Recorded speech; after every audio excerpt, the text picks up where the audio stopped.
Periods का regular होना ये गारंटी नहीं है कि प्रेगनेंसी हो ही जाए।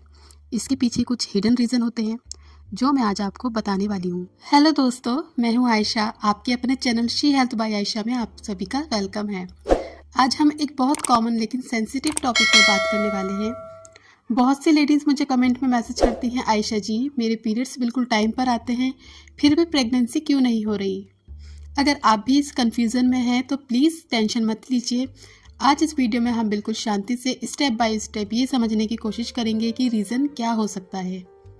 माँ बनना हर महिला का सपना होता है, लेकिन बहुत सी वुमेन इस सपने के लिए तरसती रहती हैं और दिमाग में हज़ारों क्वेश्चंस चलते रहते हैं। क्या मेरे अंदर कुछ कमी है? क्या मैं माँ बन पाऊँगी या नहीं? देखिए दोस्तों, कभी कभी हमें अपनी बॉडी ऊपर से तो बिल्कुल नॉर्मल लगती है, लेकिन अंदर कुछ ना कुछ कमी होती है जिसकी वजह से कंसीव में प्रॉब्लम आती है। लेकिन आपको घबराना नहीं है, उस कमी को पहचान के उसका ट्रीटमेंट लेना है बस। सबसे पहले एक छोटी सी बात क्लियर कर लेते हैं। कई बार बॉडी पीरियड्स तो टाइम पर ला देती है, लेकिन एग या तो रिलीज ही नहीं होता, और अगर रिलीज होता है तो फिर एग की क्वालिटी बहुत वीक होती है, जिसकी वजह से कंसेप्शन हो ही नहीं पाता। इसलिए सिर्फ कैलेंडर देखकर अज्यूम कर लेना कि सब नॉर्मल है, ये थोड़ा रिस्की हो सकता है। अब एक और इम्पॉर्टेंट बात, 30+ के बाद धीरे धीरे एक क्वालिटी इफेक्ट होने लगती है। पीरियड्स फिर भी रेगुलर रहते हैं, लेकिन जब एक ही हेल्दी नहीं होगा तो प्रेगनेंसी या तो रुकती ही नहीं है, या फिर बार बार ट्राई करने के बाद भी सक्सेस नहीं मिलता, या अगर कंसीव हो भी जाता है तो मिस कैरेज की चांसेस 99% होते हैं। इसमें किसी की गलती नहीं होती, बस बॉडी का नेचुरल प्रोसेस होता है। जो चीज़ अच्छी क्वालिटी की नहीं होती उसे हमारी बॉडी खुद ही बाहर निकाल देती है। कभी कभी प्रॉब्लम अंदर होती है जो हमें दिखाई नहीं देती, जैसे फैलोपियन ट्यूब में ब्लॉकेज, यूट्रस के अंदर लाइनिंग का थिन होना, या यूट्रस में कोई फाइब्रॉइड वगैरह होना। पीरियड्स फिर भी बिल्कुल नॉर्मल आते रहते हैं, लेकिन प्रेगनेंसी को जगह या रास्ता ही नहीं मिल पाता, इसलिए कंसीव नहीं हो पाता। बहुत सी लेडीज़ के हार्मोन्स थोड़े से डिस्टर्ब होते हैं, जैसे थायराइड या माइल्ड PCOS। इसमें भी पीरियड्स रेगुलर रह सकते हैं, लेकिन हार्मोन्स प्रेगनेंसी सपोर्ट ही नहीं कर पाते। इसलिए अगर आप काफ़ी टाइम से ट्राई कर रहे हो और प्रेगनेंसी नहीं हो रही तो हार्मोनल टेस्ट करवाना बहुत ज़रूरी हो जाता है। अब मेल फैक्टर का भी एक सच जान लेते हैं।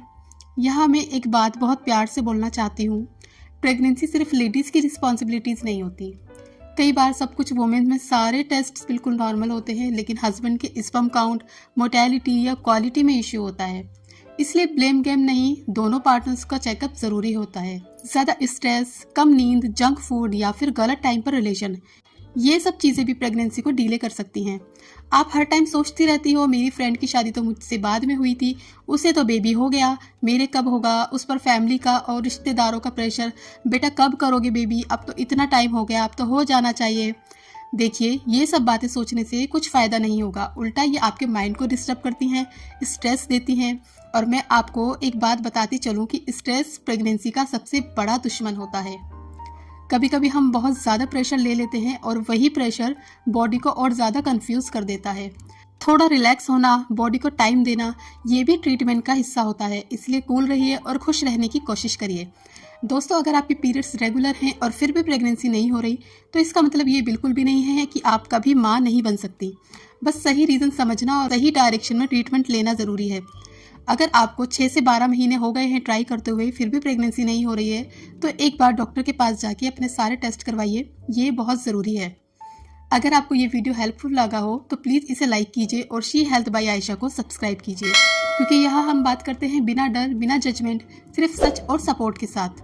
आपका कोई भी क्वेश्चन हो आप कमेंट में मुझसे पूछ सकते हैं, और आप मुझे इंस्टा पर पर्सनली DM भी कर सकते हैं, लिंक मैंने डिस्क्रिप्शन में दे दिया है।